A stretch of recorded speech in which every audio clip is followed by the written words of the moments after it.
Hi, I'm Ted from the Devil's in the Detail, and I thought I'd address one of the questions I keep getting asked about my flatting techniques. Now, this is only the way I do it, and I don't necessarily always go as far as I am on this Ferrari, but I'm going to explain why. I've been asked, why do I flat it all the way up to 6,000 grit when we know that you can get 3,000 grit marks out with a polisher? Well, of course we can, and I know that. But the difference is with this car has got lots and lots of scratches.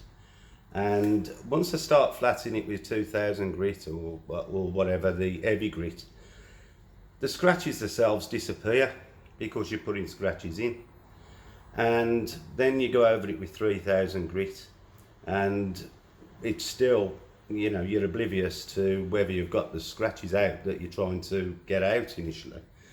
So by taking it up the stages to 6,000 grit, it basically gives it a semi-gloss finish, and I'm going to show you what I mean. And the reason I get it to this is because if there's any defects still in there, with a gloss you can see them. Although the flatting doesn't look glossy, and I'll show you in a minute, but from where I sit you can clearly see through the finish down to where the scratches would have been or are still there, and you can see them, which gives me an opportunity to reflat that area rather than polish it all up and then find there's still scratches there. This is why I do it. So I'm going to show you from where I sit the view of the panel, and firstly I'll show you away from the panel so that now looking at the panel, you know, face on, it's flatted up to 6,000 grit. I believe that I've got the scratches out. I'm going to inspect it finally in a minute, but when I'm looking down the panel, and I'm hoping this will show it up, you get a much better view of what's going on.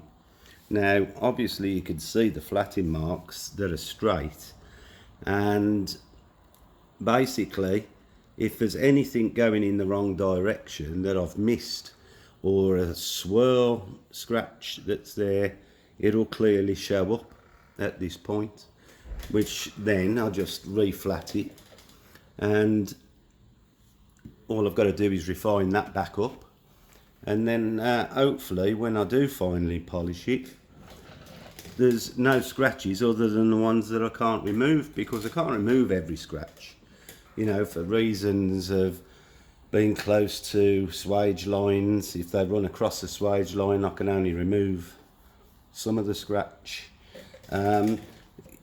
You know, we're not gonna, how can I say this?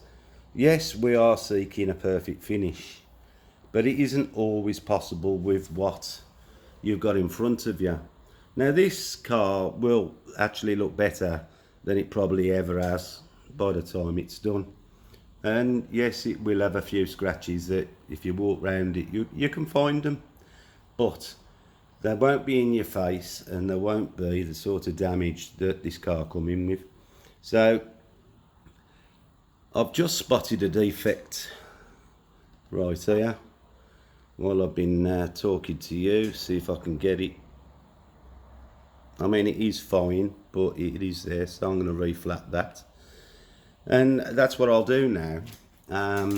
This is glossy enough for me to find these things, and that's why I flat it up to 6,000 grit. Now if it was a repaint and I was flatting it to get a finish, I don't need to flat it that fine, but this is the reason why I do it.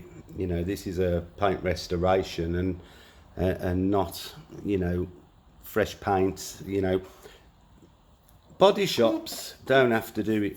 They've put the paint on, they know how much paint they've put on, they can flat it back to 3,000 grit and then basically just get the polisher on it and burn the finish up to the standard they want.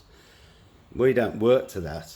We're trying to go beyond the finish that a body shop would do, and for that reason, that's why it take longer and put more thought into what we're doing.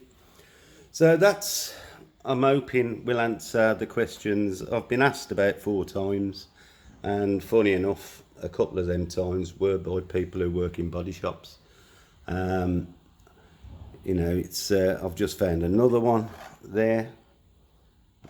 I'll see if I can pick that up. It's so fine now. It probably would come out with just the polishing, but the fact that I could still see it, it'll be dealt with. And this is what I'll do now. I'll just go over the whole panel, obviously without the camera on, and see if I can find anything else that I've missed, and just go over it. Well, I hope you found that beneficial. Like I say, this is my technique, what I use on this sort of job, and not necessarily what everybody uses. You know, it's not you know, written in stone, these rules. We make them up ourselves, you know. So anyway, I'm going to get on, put these couple of defects right, and then perhaps I can start polishing. Everything that I've showed this morning has now been flatted, the top edge, and so I'm going to get on with it, and I'll see you on the next one, hopefully when it's got a nice finish on it. Well, thanks for watching, and I'll see you later. Here we are at the end of the day.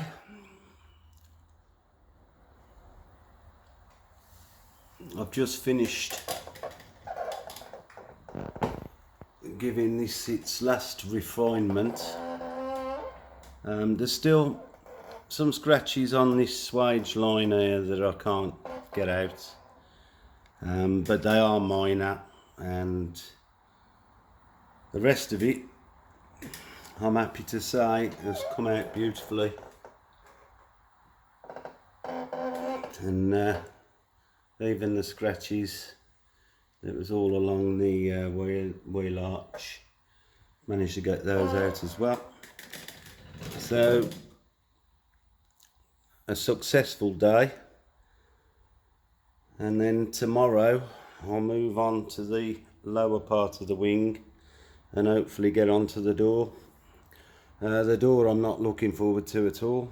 It really is bad, but I'll show you more of that when we get to it. But considering this was in as bad condition, I'm pleased. So I'll see you soon.